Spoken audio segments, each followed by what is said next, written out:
Shalom saudara-saudara yang terkasih dalam Tuhan Yesus Kristus. Selamat pagi, renungan harian kita diambil dari 1 Samuel pasal yang ke-17, ayatnya yang ke-20 sampai yang ke-32. Judul renungan kita pada hari ini adalah bayangan ketakutan. Ketakutan memang menakutkan. Mengapa? Sebab ketakutan menghadirkan bayangan yang lebih besar daripada kenyataan. Bila sesuatu mengancam kita dengan besaran semeter persegi, kemudian kita dihinggapi ketakutan, maka segera muncul besaran 5, 10, atau bahkan 50 meter persegi membayangi kita. Selalu demikian. Ujaran bijak orang Swedia berbunyi, ketakutan memberi bayangan besar pada sesuatu yang kecil. Bayangan selalu lebih besar dan berbahaya daripada kenyataan. Musuh Israel yang bernama Goliat terbilang ukuran besar. Badannya, baju perangnya, senjatanya, serba besar, di atas rata-rata. Sesuai kenyataan besarannya terukur. Jelas ukurannya segitu itu. Masalahnya, ukuran itu setiap hari dibesarkan oleh bayangan yang tercipta akibat ketakutan pasukan Israel. Muncul bayangan ia tidak terkalahkan, raksasa buas. Kita akan diinjaknya seperti semut, mendengar teriakannya saja mau pingsan, dan seterusnya. Daud berbeda, bayang-bayangan itu tidak dilihatnya, sebab ia tidak dikuasai ketakutan. Ia tahu sikap serta tindakan yang harus diperbuatnya terhadap musuh penghina Allahnya itu. Daud tidak lari, melainkan menghadapinya. Tantangan hidup besarnya bertingkat, mulai dari persoalan sederhana hingga krisis membahana. Masalahnya, ketakutan selalu memperbesar dengan bayangan. Yang kecil dibuat tampak besar, apalagi yang besar memperburuk keadaan. Takut beranak pinak menjadi reaksi berlebihan, panik, hilang akal sehat, egois, asal tabrak, bahkan putus asa. Padahal jika kita tenang, kita sebenarnya masih diberi jalan, kesempatan dan kekuatan oleh Tuhan.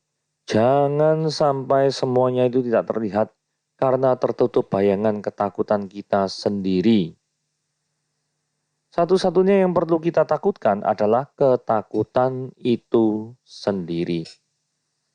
Oke, kita sekarang akan membaca Daud, karakter pemberani dan bertanggung jawab dalam membela kebenaran. Nah, kita baca 1 Samuel 17 ayat yang ke-20 sampai yang ke-32. Lalu Daud bangun pagi-pagi, ditinggalkannya kambing dan dombanya kepada seorang penjaga, lalu mengangkat muatan dan pergi. Seperti yang diperintahkan Isai kepadanya, sampailah ia ke perkemahan. Ketika tentara keluar untuk mengatur barisannya dan mengangkat sorak perang.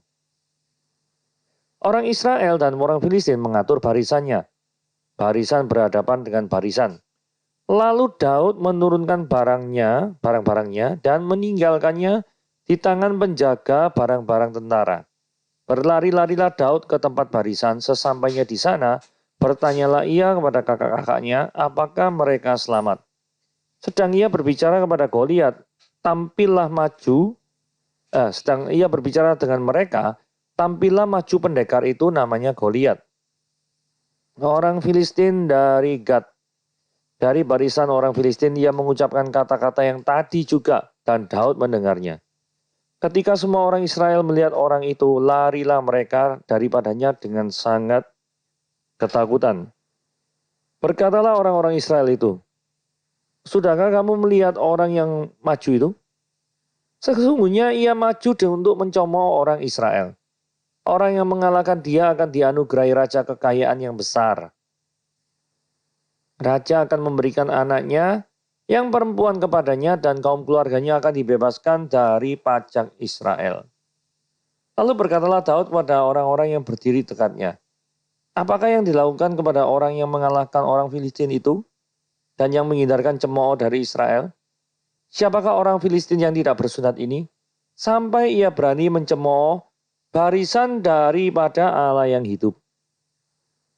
Rakyat itu pun menjawabnya dengan perkataan tadi. Begitulah akan dilakukan kepada orang yang mengalahkan dia. Ketika Eliab kakak yang tertua mendengar perkataan Daud kepada orang-orang itu, bangkitlah amarah Eliab kepada Daud sambil berkata, mengapa engkau datang?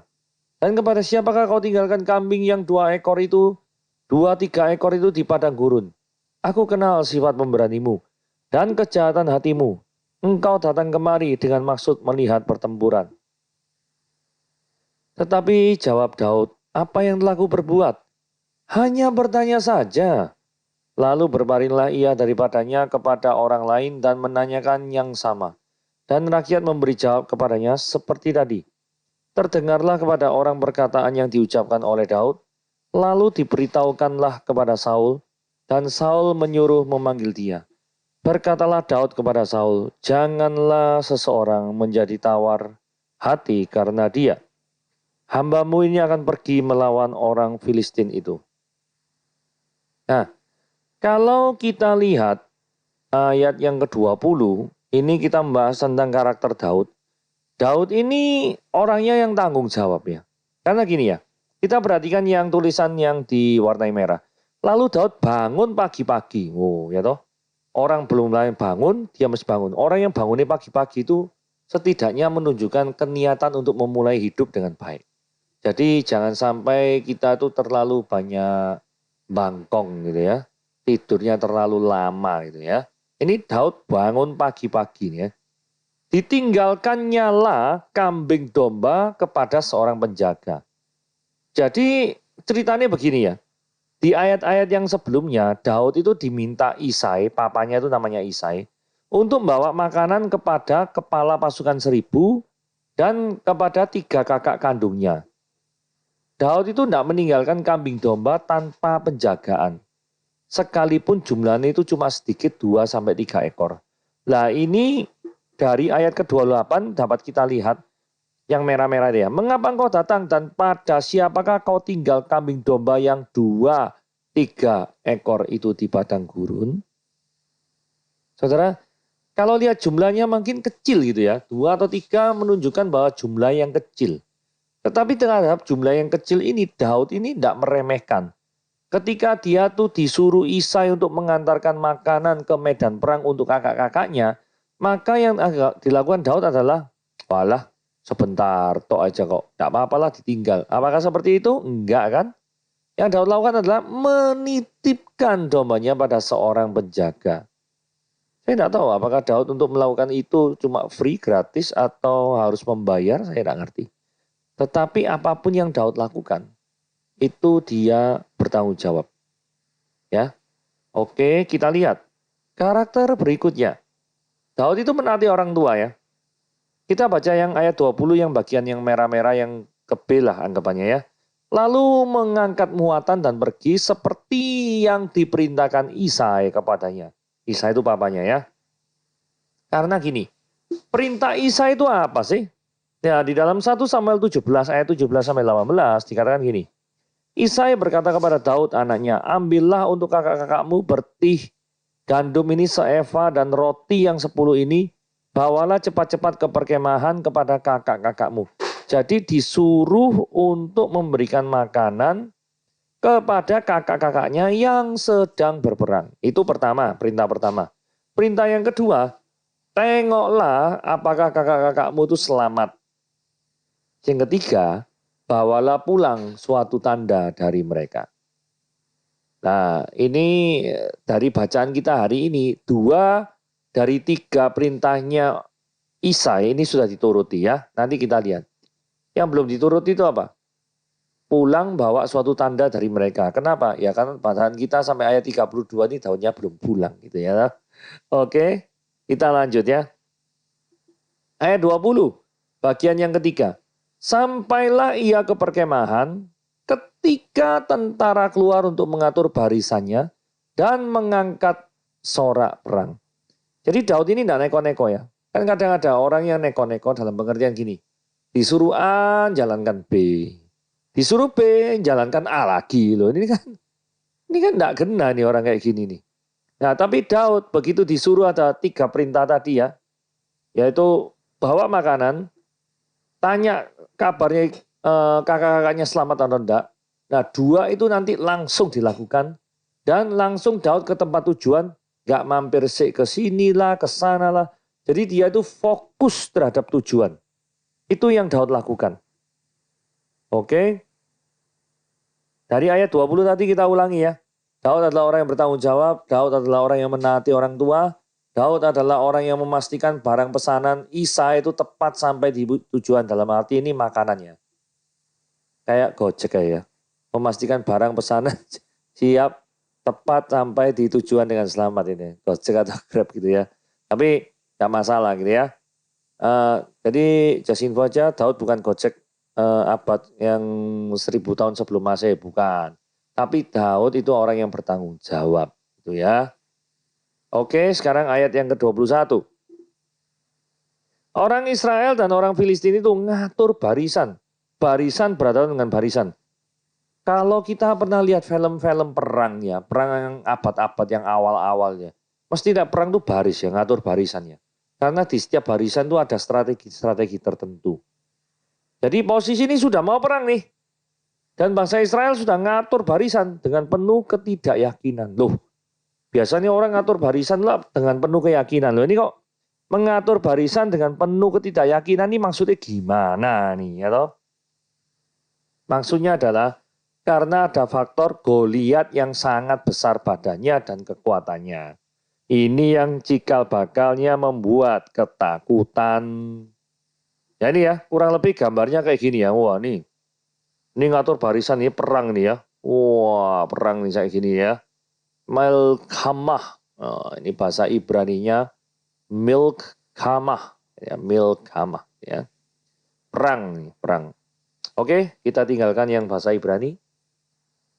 Nah, ayat 22 dikatakan, Daud menurunkan barang-barangnya dan meninggalkannya. Sekali lagi ya, Daud ini orang yang bertanggung jawab. Jadi begitu dia tuh meninggalkan barang, selalu dititipkan. Dititipkan ke siapa? Ke tangan penjaga barang-barang tentara. Jadi Daud ini benar-benar menghargai milik orang lain. Begitu Daud ini tahu ini bukan miliknya, maka yang terjadi adalah dia selalu titipkan. Pertanyaan gini, apakah kita dalam kehidupan ini menghargai barang yang dititipkan Tuhan kepada kita? Mungkin itu harta kita, mungkin itu adalah orang-orang yang kita sayangi, dan itu adalah anak-anak kita, orang tua kita, saudara kita, dan lain sebagainya.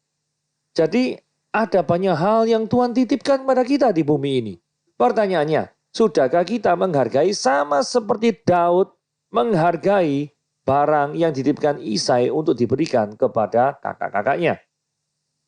Jadi fakta yang kecil ini yang kelihatannya mungkin remeh, tetapi bisa mengingatkan kita bahwa bertanggung jawablah terhadap barang yang sudah dititipkan Tuhan kepada kita. Itu ya. Kemudian berikutnya, perintah orang tua untuk menanyakan apakah kakaknya selamat langsung dilakukan Daud. Yang kalimat yang cetak biru tuh lihat ya. Bertanyalah ia kepada kakak-kakaknya apakah mereka selamat. Jadi ini nomor satu ya. Jadi nomor satu nih bukan memberikan barangnya, tetapi tanya keadaan dulu tuh penting gitu loh. Nah, karena misalnya kakak-kakaknya tidak selamat, berikan barang yang tidak ada gunanya, toh, bener nggak? Tapi ini kakak-kakaknya apakah mereka selamat? Wah, ini berarti perhatian Daud terhadap saudaranya ini sangat besar. Jadi kalau ditarik dalam dunia bekerja mungkin gini ya. Apa yang Daud lakukan itu istilahnya dia tuh memfollow up cepat instruksi-instruksi daripada orang tuanya. Suruh bawa makanan, oke. Ya toh, ke medan perang, oke. Ya toh. Kemudian tanya kakak-kakaknya selamat atau enggak, langsung dilakukan. Kalau punya karakter seperti Daud ini ya, wah, perusahaan maju pesat langsung ya. Oke, kata-kata Goliat. Kata-kata Goliat. Ayat 23 ini soalnya ada hal yang tersembunyi ya. Karena gini, dikatakan gini. Sedang ia berbicara dengan mereka, tampillah maju pendekar itu namanya Goliat, orang Filistin dari Gad, dari barisan orang Filistin. Dia mengucapkan kata-kata yang tadi juga dan Daud mendengarnya. Pertanyaannya kata-kata apa yang diucapkan oleh Goliat? Karena dari awal kita ayat 20, itu tuh tidak ada Goliat ngomong apapun, tidak ada. Nah, kalau Anda menemukan kesulitan yang seperti ini, loncatlah, bukan loncat ya, kembalilah ke ayat-ayat yang sebelumnya Yang menceritakan Goliat itu ngomong apa sih? Gitu loh. Ayat 8. Goliat ini ngomong gini ya.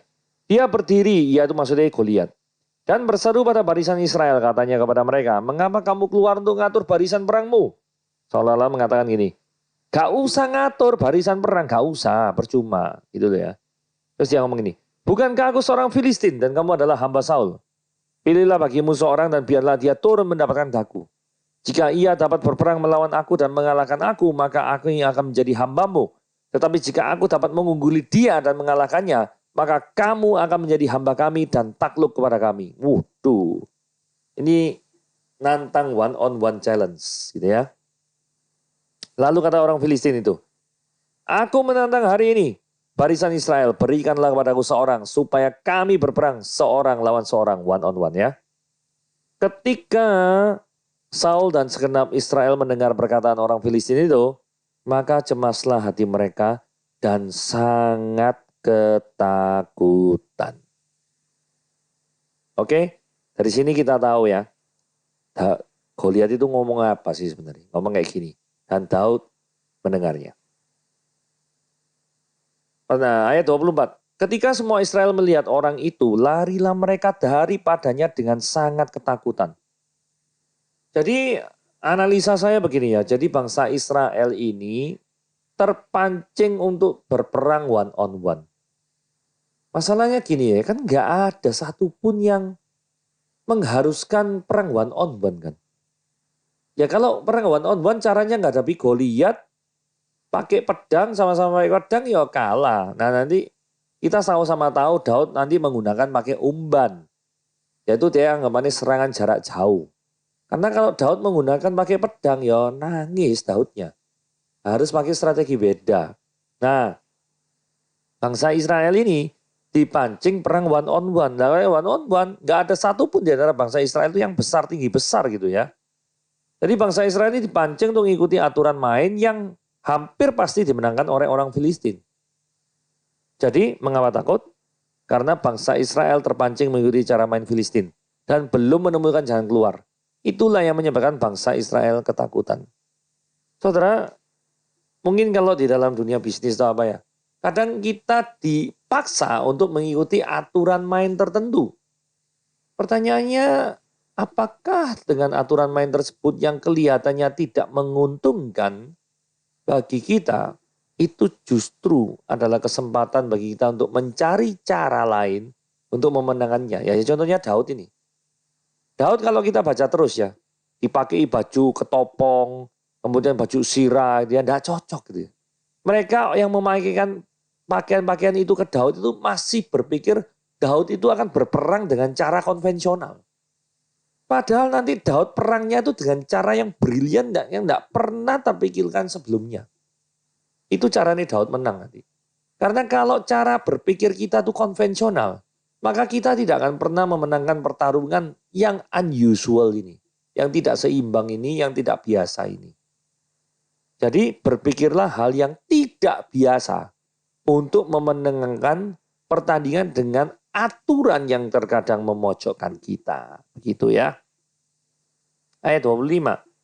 Berkatalah orang-orang Israel itu sesudah kamu melihat orang yang maju itu, sudahkah kamu melihat orang yang maju itu? Sesungguhnya ia maju dan mencemooh orang Israel. Nah ini ada ini ya, reward ini ya.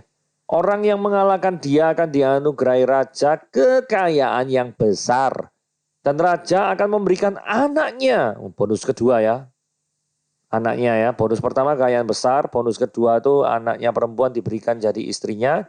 Bonus yang ketiga, kaum keluarganya bebas pajak selamanya di Israel. Apa yang kurang ini ya? Ada 3 hadiah luar biasa. Menarik ini. Jadi kelihatannya informasi ini sudah sampai ke Saul. Tapi nyatanya Saul juga tidak berani pergi untuk berperang menghadapinya sendiri. Padahal Saul itu orang yang tinggi besar. Ya kau tahu, Saul itu tinggi besar. Sekarang kita lihat ya. Orang ini kita baca 1 Samuel pasal yang ke-9 ayat 2. Orang ini ada anaknya laki-laki namanya Saul, seorang muda yang elok rupanya Tidak ada seorang pun dari antara orang Israel yang lebih elok daripadanya. Berarti Saul ini ganteng ya. Atau gantengan mana sama Tom Cruise sama Beckham gitu ya. Dari bahu ke atas ia lebih tinggi daripada setiap orang sebangsanya. Perhatikan ya. Dari bahu ke atas dia tuh lebih tinggi daripada setiap orang sebangsanya. Berarti orang ini tinggi gede loh ya. Sampai secara rata-rata bahu ini lebih tinggi. Nah, raja itu saking nggak beraninya ya. Sampai buat sayembara untuk mencari orang yang bisa mewakili bangsa Israel. Lah, Saul ini kesalahannya apa? Kesalahannya itu nggak mengenal dengan baik lawannya. Saudara, saya yakin ini bukan pertama kalinya Goliat menawarkan perang one on one untuk berperang melawan bangsa asing. Pasti berkali-kali dia melakukan hal yang seperti ini. Tujuannya apa? Ya supaya korbannya kan lebih sedikit. Kalau Goliat yang maju, orang hampir pasti lawannya kalah kalau 1 lawan 1 kayak gitu. Nah, karena Saul ini tidak mengenal lawannya, yang biasanya suka one on one, maka Saul tuh bingung ketika lawannya menawarkan perang one on one. Jadi intinya gini ya, kegagalan untuk mengenal kekuatan musuh sama saja dengan bersiap menerima kekalahan yang telak. Diulangi sekali lagi ya. Kegagalan kita untuk mengenal kekuatan musuh itu sama saja dengan bersiap sedia menerima kekalahan yang telak. Jadi Saul berperilaku seperti pemadam kebakaran. Maksudnya pemadam kebakaran itu gini. Kalau misalnya ada, kok tiba-tiba ada Goliat ya? Bingung nyari solusi ini, ya apa caranya ini? Ya toh, untung Daud datang. Coba lagi nggak datang ya bingung aja itu. Ya toh sampai malam mungkin bingung nggak bisa tidur itu. Ayat 26. Lalu berkata Daud kepada orang-orang yang berdiri dekatnya, apakah yang dilakukan kepada orang yang mengalahkan orang Filistin itu dan yang menghindari cemooh dari orang Israel? Siapakah orang Filistin yang tidak bersunat ini sampai dia berani mencemooh barisan daripada Allah yang hidup? Jadi Daud itu tidak terima karena orang Filistin apa? Mencemooh daripada barisan daripada Allah yang hidup. Jadi kalau zaman dulu tuh berperang tuh mewakili Allahnya ya. Jadi kalau misalkan ada orang Filistin ini mencemooh bangsa Israel, dalam hal ini adalah barisan-barisan perangnya, maka itu secara tidak langsung Goliat itu menghina daripada Yahweh yang disembah oleh bangsa Israel. Nah, Daud dari cerita mulut ke mulut, karena saat itu kitab suci belum komplit, pasti pernah lah mendengar kisah Musa yang luar biasa, yang mengalahkan daripada, bukan mengalahkan ya, karena dia keluar memimpin bangsa Israel keluar daripada Mesir, dan memang tanpa peperangan yang berarti, si Musa ini jalan, kemudian keluar melalui, ini kasusnya yang lautnya berau ya, dan orang-orang Mesirnya langsung terkubur. Nah, kemudian dari kisah-kisah Yosua, Yosua juga sangat luar biasa sekali dalam hal mengalahkan kota Yeriko yang diputar-putar itu ya 7 kali itu ya. Nah, Daud pasti sangat familiar mendengar cerita-cerita yang luar biasa tersebut. Jadi Daud akan sangat keberatan sekali kalau Allahnya itu dihina atau dipermainkan namanya. Nah dari fakta ini kita bisa ambil pelajaran penting yaitu gini. Apakah kita kalau misalkan nama Tuhan tidak dipermuliakan, maka kita mau membelanya. Kita keberatan. Apakah kita seperti itu? Atau kita masa bodoh lah orang ngomong Tuhan apa aja urusannya pribadi lah. Urusanmu, urusanku, urusanku. Sudah hidup ini sudah sulit, jangan sampai dipersulit lagi dengan ngurusi orang lain. Apa kayak gitu? Saudara, kita harus peduli ya. Kalau nama Tuhan kita itu dihina, ada yang perlu klarifikasi, maka kita memang harus klarifikasi. Karena ada banyak orang yang memahami kekristenan itu dengan cara dan pengertian yang keliru, yang salah. Gitu ya. Misalkan dikatakan Yesus anak Allah, Oh kalau Yesus anak Allah, mamanya mana? Nah, mamanya Maria. Oh iya, bapaknya mana? Apa bapaknya berhubungan seks dengan Maria? Lah, cara pikirnya itu biologis gitu loh. Padahal status anak di sini itu menunjukkan bahwa hubungan Allah Bapa dengan anak itu sama seperti ya ini gambarkan hubungan ini kita sama anak kita, gitu ya toh. Itu unggahan seperti itu. Jadi ada relasi. Itu adalah relasi yang sempurna antara bapak dan anak. Relasi yang seperti itulah yang jadi gambaran yang ingin Tuhan lakukan terhadap kehidupan kita, manusia yang berdosa ini. Yang tidak akan mungkin pernah bisa berelasi kalau tidak menerima Yesus Kristus sebagai Tuhan dan Juru Selamat. Itu dulu. Jadi kembali ke topik, Goliat ini mencemooh daripada Yahweh. Daud tidak terima. Itu hal yang harus kita lakukan ya. Kita tidak boleh terima-terima saja ketika nama Tuhan itu disalah mengertikan sama orang lain. Nah ayat 27 nih, rakyat itu menjawabnya, Daud ini kan tanya ya. Ini kan tadi ayat 26 kan tanya. Apakah yang akan dilakukan kepada orang yang mengalahkan orang Filistin itu? Nah ini jawab. Ya orang yang mengalahkan dia akan dianugerahi raja kekayaan yang besar. Ini ayat yang sudah kita baca tadi di ayat yang ke-25. Nah kemudian Eliab ini kakaknya Daud tiba-tiba tahu gitu ya. Daud ini buat apa sih? Nanyai orang-orang apa yang diperolehnya, apa yang diperolehnya, apa yang diperolehnya. Kalau orang itu mengalahkan daripada Goliat. Kenapa? Seolah-olah Daud itu sangat sangat rakus terhadap uang. Yo. Jadi itulah mungkin salah paham terjadi. Eliab kakak tertuanya ini marah gitu ya. Mengapa engkau datang? Kepada siapakah kau tinggalkan kambing domba yang 3 ekor di padang gurun itu? Jadi mungkin Eliab ini nggak tanya apa-apa, langsung nyemprot Daud. Padahal Daud ini dari tadi kan saya tekankan di awal itu. Daud ini menjaga kambing dombanya itu dengan baik. Walaupun dia pergi di medan pertempuran, waktu ya kambing dombanya nggak bisa dibawa, maka dia sudah nitipkan pada penjaga. Nah penjaga ini yang bertanggung jawab gitu loh. Nggak tahu Daud bayari apa enggak itu urusan Daud. Atau kenal baik cuma ngomong bro titip ya bro ya. Oh ya wis oke. Nah kalau cuma gitu toh ya oke punya lah. Tapi intinya gini. Eliab itu salah kaprah untuk memarahi Daud. Terus disambung ini. Aku kenal sifat pemberanimu dan kejahatan hatimu. Dipikir Daud ini jahat karena apa? Pengen dapat daripada hadiah yang ditawarkan oleh Saul itu loh. Jadi Daud ngomong gini, loh apa yang telah aku perbuat?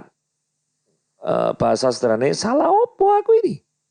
Aku ini salah apa? Nggak ada apa-apa, cuma tanya kok. Gitu ya. Ayat 30, lalu berpalinglah ia daripadanya kepada orang lain dan menanyakan yang sama. Loh, ini membuat saya pertama-tama bingung ya. Kenapa sih kok Daud itu berulang-ulang tanya hal yang sama gitu ya. Mungkin begini ya, analisa saya ya. Daud itu pasti heran. Hadiahnya kan luar biasa toh ya. Kawin sama anak perempuan raja, bebas pajak, ya toh. Kemudian dapat kekayaan yang sangat besar. Apa yang kurang tuh apa daripada ini? Nah, mendapat hadiah yang luar biasa besarnya ini pun gak ada loh satu orang pun yang mau. Menarik dari ini. Daud itu pasti heran. Kenapa ya? Apakah Goliat itu semenakutkan itukah? Sehingga dengan tawaran hadiah yang sangat menarik menurut manusia. Tetap ya manusia itu tidak mau. Karena apa? Karena mereka berpikir adalah kalau aku ngelawan dia pasti kalah. Akibatnya ya tidak pernah dapat istri. Istri dari anaknya Saul. Tidak pernah dapat kekayaan yang besar. Tidak pernah mendapatkan daripada bebas pajak. Itu. Tapi intinya gini ya.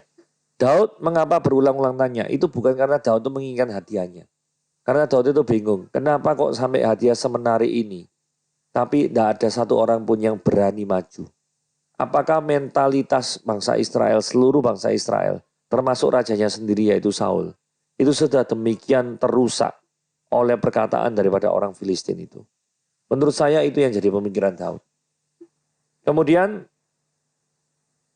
terdengarlah kepada orang perkataan yang diucapkan oleh Daud. Nah ini agak aneh ya. Daud ini ngomong apa sih? Padahal di ayat yang ke-30 kan cuma conversation antara Daud dengan Eliab toh. Terus setelah itu ucapan Daud yang mana yang didengarkan oleh Saul? Di sini tidak dijelaskan secara eksplisit apa yang dikatakan Daud. Tapi dari reaksi Saul di ayat selanjutnya, ini membuat kita bisa menarik kesimpulan bahwa Daud itu akan milih, gua mau maju, mewakili Israel. Karena apa? Karena dia berulang-ulang tanya kepada orang-orang, tidak ada sih mau maju. Tidak ada sih mau maju. Bahasa kerennya itu gini, mereka lebih peduli nyawa mereka sendiri daripada ketika mereka harus berkorban ketika nama Allah diinjak-injak. Begitu. Tetapi reaksi dari Saul, ya kita dapat mengambil kesimpulan Daud mau maju. Ayat 33 kita lihat ya. Tetapi Saul berkata pada Daud, tidak mungkin kau dapat menghadapi orang Filistin. Nah, berarti kan perkataan Daud aja adalah aku mau maju menghadapi orang Filistin.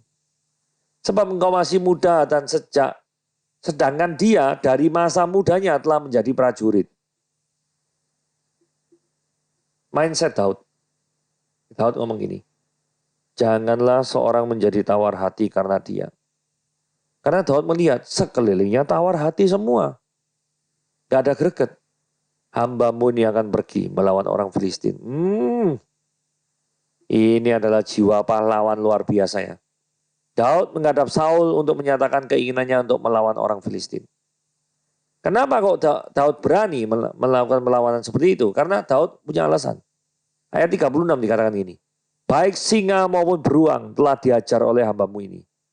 Dan orang Filistin yang tidak bersunat itu akan sama seperti salah satu dari binatang itu karena dia telah mencemooh barisan daripada Allah yang hidup.